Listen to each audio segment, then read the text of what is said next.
حضرت ابراہیم کے قدم مبارک لگے ہوئے وہ نشان زدہ پتھر آج بھی موجود ہے، بیت اللہ بھی موجود ہے۔ اور حضرت عمر ابن خطاب آئے، پاک پیغمبر نے طواف بھی کیا، نماز بھی ادا کی۔ پاک پیغمبر کو پہلی نماز پڑھانے والا اللہ اور اس کے رسول کو اتنا پسند آیا، آج 1400 سال گزر گئے، وہ پہلی نماز کعبہ میں پڑھانے والا اللہ کو اتنا پسند آیا، آج بھی روضہ رسول میں نبی کے ساتھ آرام کر رہا۔ آج بھی روضہ رسول میں حضرت عمر نبی کے ساتھ ہیں یا نہیں ہے یا نہیں؟ آپ میں سے حج کس کس نے کیا ہے، عمرہ کس کس نے کیا؟ ہاتھ کھڑا کر ماشاءاللہ۔ جو جانا چاہتے ہیں وہ بھی ہاتھ کھڑا کر ماشاءاللہ۔ اللہ آپ سب کو حج عطا فرمائے، اللہ آپ سب کو عمرہ عطا فرمائے۔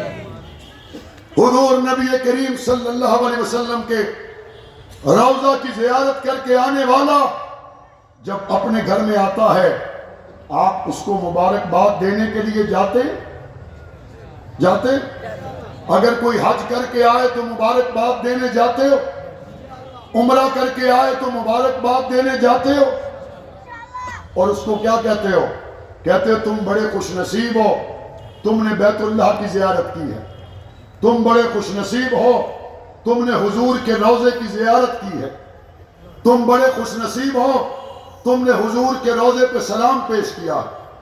آپ اندازہ کریں، آج 1400 سال کے بعد جو 15 دن کے لیے 7 دن مکہ میں رہے، 8 دن مدینہ میں رہے، جب واپس آئے سب اس کو مبارکباد دیں، یہ خوش نصیب ہے، عظمت والا ہے، اس کا بڑا مقام ہے، حج کر کے آیا، بیت اللہ دیکھ کر آیا، نبی کا روضہ دیکھ کر آیا۔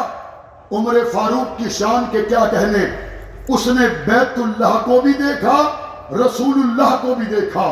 اور آج مسجد نبوی میں آپ اور میں جائیں، سلام پیش کریں 10 منٹ کے لیے، 15 منٹ کے لیے، ہم اور آپ خوش نصیب ہیں۔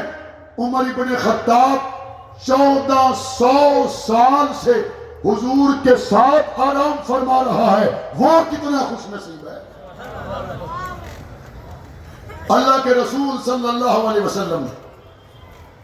اب اس سے اگلی بات آپ سے کرنا چاہتا ہوں، نسبت صحابہ اور بالخصوص حضرت عمر ابن خطاب کے لیے اللہ کے رسول نے فرمایا لو کان بعدی نبی لکان عمر، اگر میرے بعد کوئی نبی ہوتا تو وہ عمر ہوتا۔ پاک پیغمبر صلی اللہ علیہ وسلم نے صحابہ کرام کی اس مقدس جماعت کو تیار کیا، حضور کی صحبت میں رہے، حضور کا فیض نصیب ہوا، حضور کی محفل میں رہے۔ اور یاد رکھیں، یہ کتابیں پڑھنے سے، یہ بار بار افسانے پڑھنے سے، اس سے وہ مقام حاصل نہیں ہوتا جو کسی کے پاس بیٹھنے سے ہوتا ہے، جو کسی کو دیکھنے سے ہوتا ہے۔ ساری زندگی آپ تبلیغی جماعت کا نصاب پڑھتے رہیں، لیکن جب سروزہ لگاتے ہیں تو کیفیت اور ہوتی ہے۔ ساری زندگی تبلیغی جماعت سے محبت کریں، جب چلہ لگاتے ہیں کیفیت اور ہوتی ہے۔ حضرت حکیم اختر رحمت اللہ علیہ، ان کے خلفاء آپ کے شہر میں بھی موجود ہیں، اسٹیج پر بھی موجود ہیں۔ بنوری ٹاؤن کراچی سے فارغ التحصیل ہونے والے علماء آپ کے شہر میں موجود ہیں، اسٹیج پر بھی موجود ہیں، پنڈال پر بھی موجود ہیں۔ پوری زندگی آپ ان سے ایک ہی بات سنیں گے، میرے استاد نے میری تربیت کی، میرے شیخ نے میری تربیت کی، میرے استاد نے مجھے اپنی خدمت میں رکھا، مجھے ان کی خدمت میں رہ کر سیکھنے کا، سمجھنے کا شرف حاصل ہوا۔ آپ کہیں میں بھی تو اتنے عرصے سے آپ کے ساتھ ہوں، بتائیں مجھے بھی وہ مقام حاصل ہو سکتا ہے؟ وہ کہیں گے نہیں، حکیم اختر صاحب کے پاس رہ کر جو میں نے سیکھا آپ نے نہیں سیکھا، نظام الدین شامزئی کے پاس رہ کر جو میں نے سیکھا آپ نے نہیں سیکھا، ڈاکٹر احمد مختار کے ساتھ میں حبیب اللہ مختار کے پاس بیٹھ کر جو میں نے سیکھا آپ نے نہیں سیکھا۔ تو پھر ذرا سوچیں، یہاں پر جو تبلیغی جماعت کے بزرگوں کے پاس بیٹھے، اپنے شیخ کے پاس بیٹھے، استاد کے پاس بیٹھے، جب وہ اس سے اتنا سیکھتا ہے تو جو رسول اللہ کے پاس بیٹھے سبحان اللہ، اور صرف پاس بیٹھے نہیں، بعض تو وہ تھے جنہوں نے حضور کو پھر گود میں سلایا، کندھوں پہ اٹھایا، حضور کے اشاروں پر قربانیاں پیش کی، حضور کی محبت میں جانیں قربان کر گئے۔ اہل و سنت والجماعت کا عقیدہ ہے انبیاء کے بعد اس دنیا میں صحابہ سے بڑا کوئی مسلمان نہیں ہے۔ انبیاء کے بعد سب سے بڑے مسلمان کون ہیں؟ محبت سے بتاؤ کون ہے؟ حضور کو جنہوں نے آنکھوں سے دیکھا وہ کون ہے؟ حضور نے قرآن تلاوت کیا جنہوں نے سنا وہ کون تھے؟ حضور نے قرآن لکھوایا جنہوں نے قرآن لکھا وہ کون تھے؟ آپ مجھے دیکھ رہے ہیں، میں آپ کو دیکھ رہا ہوں، آپ کی آنکھ میں میری تصویر ہے اور میری آنکھ میں آپ کی تصویر ہے۔ میں قربان جاؤں ان کے مقدر پر، صحابہ حضور کو دیکھتے ہیں، آپ کی آنکھ میں آپ کے استاد کی تصویر، آپ کے پیر کی تصویر، حبشے کا کالا بلال دیکھتا ہے تو اس کے آنکھ میں میرے نبی کی تصویر ہے۔ اور پھر آقا بھی صحابہ کو دیکھتے ہیں۔ ہمارے خانقاہ سے وابستہ لوگ اس بات کو سمجھتے ہیں، کہتے ہیں میرے مرشد کی میرے اوپر نظر ہے، میرے استاد کی میرے اوپر نظر ہے، میرے ماں باپ کی میرے اوپر نظر ہے، میرے اکابرین کی میرے اوپر نظر ہے۔ اکابرین کی نظر ہو، استاد کی نظر ہو، اس سے دل کی دنیا بدل جاتی ہے۔ حضور کی نظر وہ ہے، نگاہ میرے نبی کی ہے اور سفارش میرے رب کی ہے۔ اور کیا فرمایا؟ فرمایا وَلَا تَعْدُ عَيْنَاكَ عَنْهُمْ، اے محمد آپ نے صحابہ سے اپنی نگاہوں کو ہٹانا نہیں ہے۔ سفارش کرنے والا کون ہے؟ اور کہا رسول اللہ کو ہے، اور کن کے بارے میں کہا ہے؟ اب توجہ کیوں کہا؟ کیوں حضور کی نگاہ میں رہے؟ کیوں یہ نسبت چمکی جس کو انسان تو انسان، درندے بھی پہچان گئے؟ کیوں مقام ملا؟ کیوں قریب بٹھایا؟ چونکہ حضور کے بعد نبی کوئی نہیں، قرآن کے بعد کتاب کوئی نہیں، اللہ نے ان کو ایسا تیار کیا، ختم نبوت کی دولت بھی صحابہ کے پاس ہے، قرآن کی دولت بھی صحابہ کے پاس ہے۔ آئیے اس آیت مبارکہ کی طرف جو خطبہ میں نے تلاوت کی ہے۔ جب حضور نے ان کی تربیت فرمائی، نسبت مصطفیٰ ان میں جگمگانے لگی، نسبت مصطفیٰ کی وجہ سے روشن ہو گئے، روشن ستارے ہو گئے، ہدایت کے مینارے ہو گئے۔ اب قرآن کیا کہتا ہے؟ الْيَوْمَ أَكْمَلْتُ لَكُمْ دِينَكُمْ وَأَتْمَمْتُ عَلَيْكُمْ نِعْمَتِي وَرَضِيتُ لَكُمُ الْإِسْلَامَ دِينًا۔ علماء کرام تشریف فرما ہیں، یہاں پہ جو کہا جا رہا ہے الْيَوْمَ أَكْمَلْتُ لَكُمْ، اس کم سے مخاطب کون ہے؟ کون ہے بھائی؟ الْيَوْمَ أَكْمَلْتُ لَكُمْ دِينَكُمْ وَأَتْمَمْتُ عَلَيْكُمْ نِعْمَتِي وَرَضِيتُ لَكُمُ الْإِسْلَامَ دِينًا۔ میرے والد حضرت مولانا اعظم طارق شہید رحمت اللہ علیہ اس آیت کریمہ کا ترجمہ کیا کرتے تھے، فرماتے تھے لوگوں اللہ نے سارے کا سارا دین صحابہ کو دے دیا، اب بعد میں جو صحابہ کو مانے گا اس کو سارا دین مل جائے گا، جو صحابہ کو چھوڑے گا اس کو دین میں سے کچھ حصہ نہیں ملے گا۔ اور حضور علیہ السلام کا فرمان تو ہمارے پاکستان میں ہر جمعے کے خطبے میں پڑھا جاتا ہے، اللہ اللہ فی اصحابی لا تتخذوهم من بعدی غرضا فمن احبهم فبحبی احبهم ومن ابغضهم فببغضی ابغضهم۔ پاک پیغمبر صلی اللہ علیہ وسلم کا یہ فرمان، میرے صحابہ کے معاملے میں اللہ سے ڈرو، ان سے محبت محمد سے محبت ہے، ان سے بغض محمد سے بغض ہے۔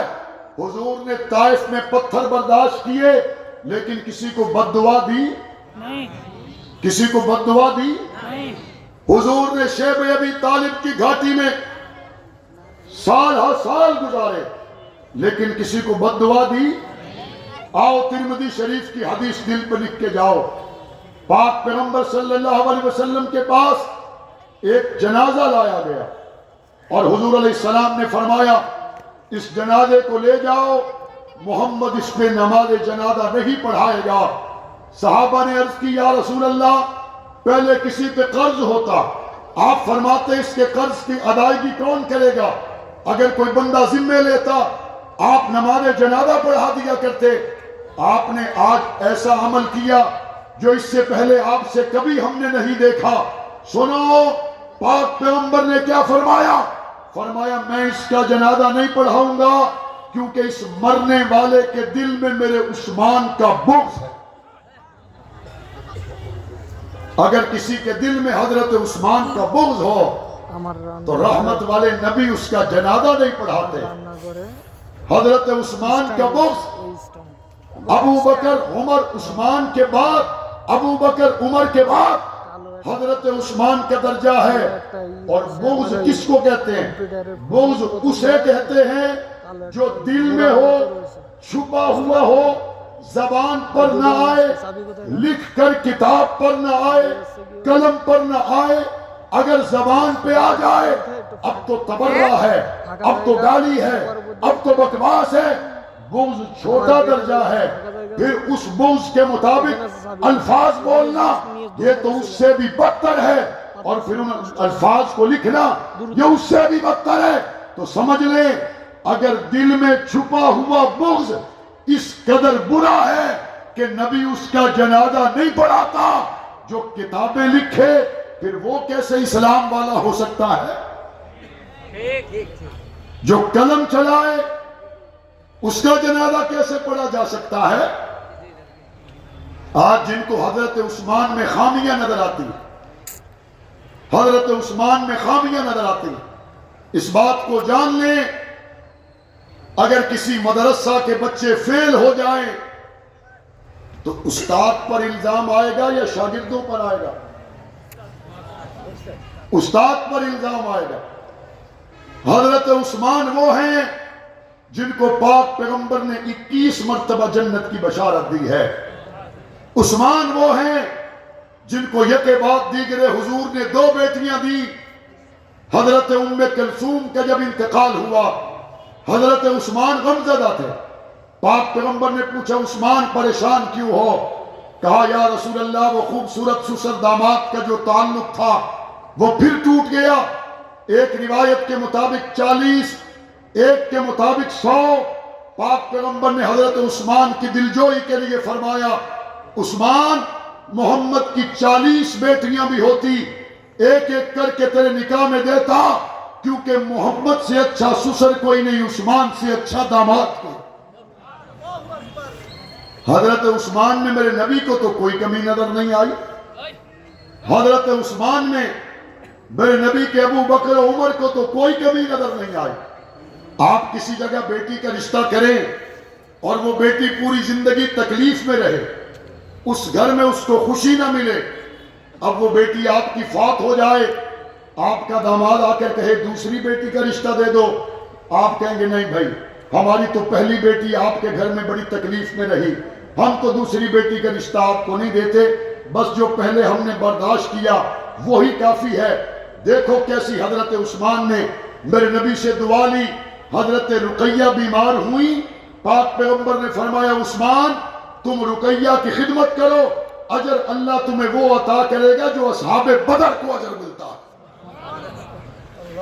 اور بدر والوں میں حضرت عثمان کو پاک پیغمبر نے رقیہ کی خدمت کی وجہ سے شامل بھی کیا اور بدر والوں کے برابر حصہ بھی دیا۔ حضرت عثمان کو 2 بیٹیاں مصطفیٰ نے دی۔ حضرت عثمان میں میرے نبی کو کمی نظر نہیں آئی۔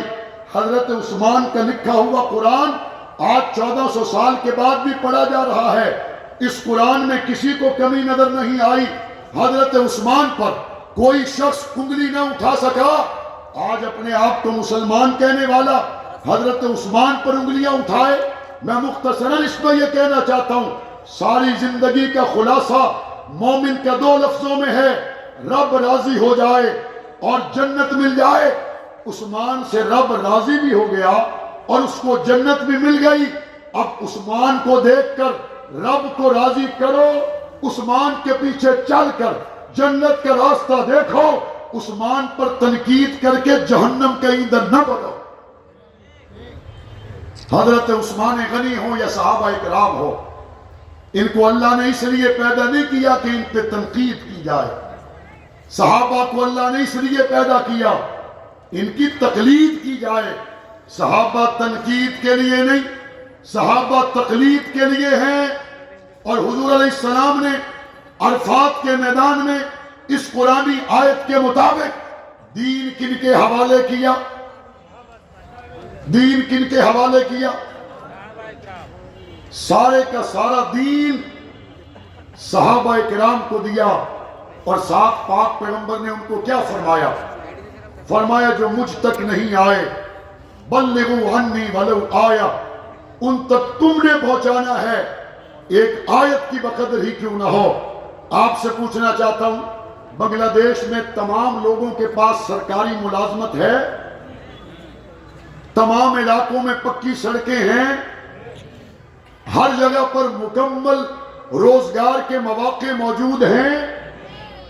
اس کے باوجود بھی الیکشن کے موقع پر کوئی پارٹی آ کے آپ کو کہے پہلے ایک مرتبہ ٹائم ملا تھا، اب ہم تھوڑا ٹائم اور چاہتے ہیں، سڑک بنوائیں گے، نوکری دیں گے، گلی بنوائیں گے، بجلی دیں گے، آپ ہم پر اعتماد کرو. تو لوگ کر لیتے ہیں اعتماد، کہتے ٹھیک ہے، کچھ کام کر لیا، کچھ رہ گیا، کچھ بعد میں ہو جائے گا. میں آپ سے پوچھنا چاہتا ہوں، آج بنگلہ دیش میں بہت سا کام نہیں ہوا، بہت سا ہونا باقی ہے. پاکستان میں بھی لوگ ابھی بے روزگار ہیں، وہاں پر بھی بہت سا کام ہونا باقی ہے. پوری دنیا میں اسی طرح ہے. اس کے باوجود لوگ کہتے ہیں کوئی بات نہیں، کچھ تو کیا ہے، کچھ تو کریں گے، کچھ تو اچھا کریں گے، ہمیں ان کا ساتھ دینا چاہیے، ووٹ دینا چاہیے. اگر کوئی ایسا شخص بنگلہ دیش میں آ جائے جو بنگلہ دیش کے تمام لوگوں کو ایجوکیشن پوری دے، ہیلتھ فیسلٹیز پوری دے، روزگار پورا دے، روڈ مکمل بنائے، مکمل طور پر بنگلہ دیش کی تعمیر و ترقی میں 100% نمبر حاصل کرے، اس کو دوبارہ آپ ساتھ دینے کے لیے تیار ہوگے یا نہیں ہوگے؟ ہوگے یا نہیں ہوگے؟ ہوگے یا نہیں ہوگے؟ اب میں آپ سے پوچھتا ہوں، یہ تو میں نے اندازے پر بات کی کہ آپ کو تمام شعبہ جات میں ہر چیز مل جائے، آپ کو صحت کی سہولت مل جائے، ایجوکیشن کی مل جائے. یہ بات میں کہہ رہا ہوں اور آپ کے ذہن میں یہ موجود ہے کہ سوچنے میں اچھا لگتا ہے، ہو نہیں سکتا. آپ یہ سوچ رہے، سوچنے میں اچھا لگتا ہے، ہو نہیں سکتا. اب میں اگلی بات آپ سے پوچھنا چاہتا ہوں، یہ تو 50 سال میں یا ہمارے ملک میں 80 سال میں یا دوسرے ملکوں میں 70 80 100 سال میں کچھ کام ہوا، کچھ رہ گیا. مجھے آپ یہ بتاؤ، صحابہ نے عرفات کے میدان میں حضور سے جو دین لیا تھا، انہوں نے آپ کو تھوڑا تھوڑا پہنچایا یا سارا پہنچایا؟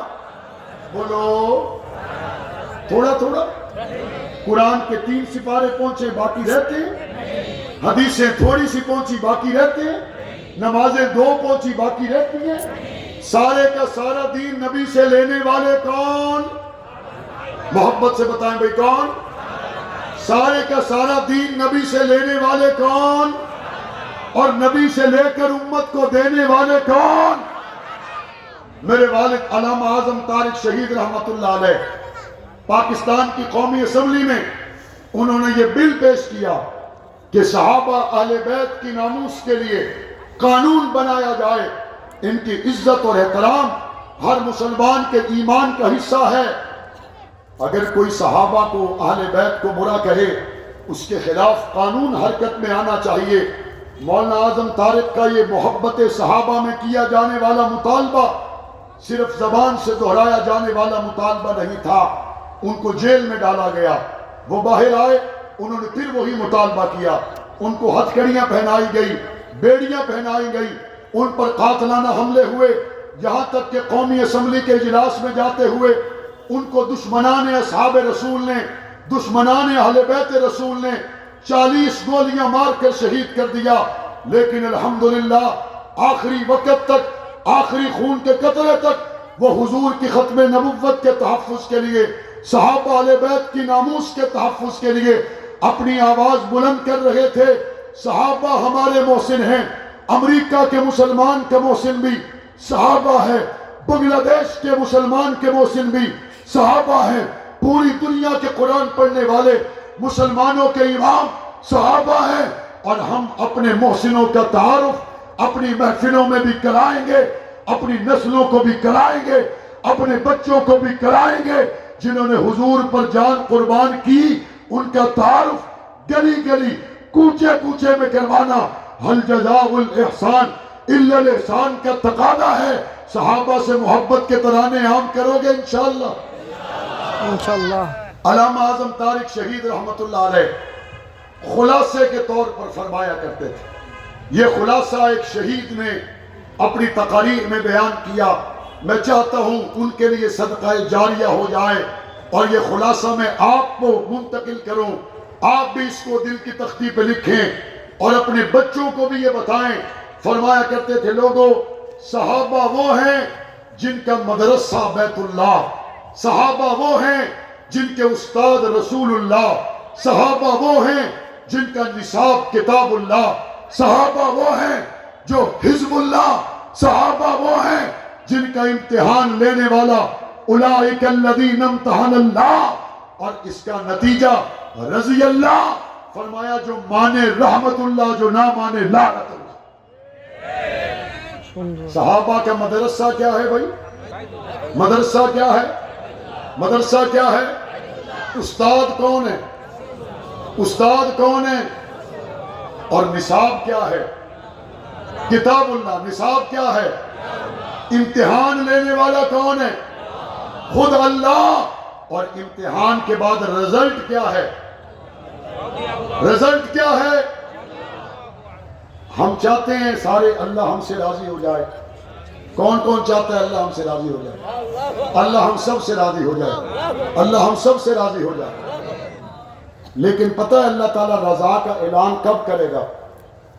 ساری زندگی مسجد میں آنے والا، مدرسے کی خدمت کرنے والا، پڑھنے والا، پڑھانے والا، وہ اس بات کو جانتا ہے کہ میں نے مال خرچ کیا، حج کیا، عمرہ کیا، پتہ نہیں اللہ مجھ سے راضی ہوا، پتہ نہیں اللہ مجھ سے راضی نہیں ہوا۔ اب وہ کہتا ہے مولانا صاحب مجھے کیسے پتہ چلے گا اللہ مجھ سے راضی ہو گیا؟ تو وہ مولانا صاحب بتائیں گے اللہ راضی ہوا یا نہیں، اس کے جاننے کے لیے پہلے تو آپ کو مرنا پڑے گا، پہلے تو مرنا پڑے گا۔ وہ کہے بھئی یہ عجیب بات ہے، آپ نے بتانا یہ ہے اللہ راضی ہوا یا نہیں، اور اس کے لیے مجھے مرنا پڑے گا؟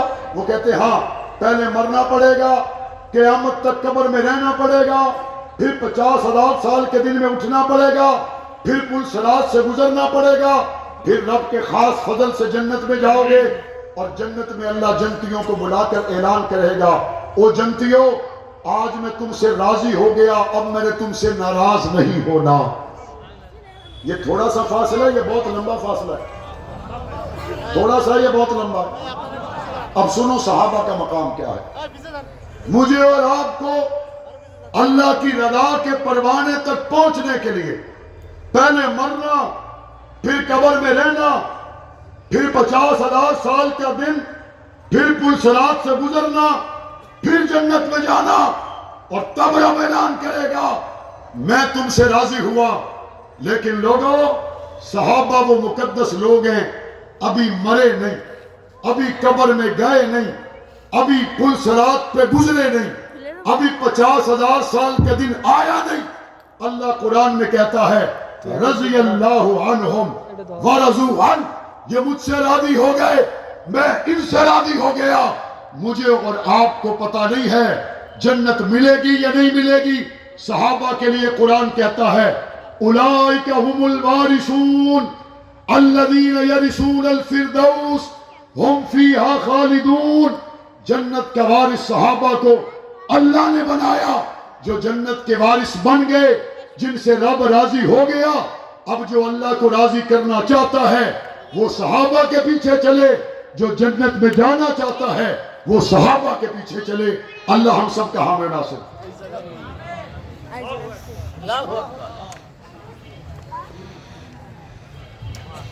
ماشاء اللہ.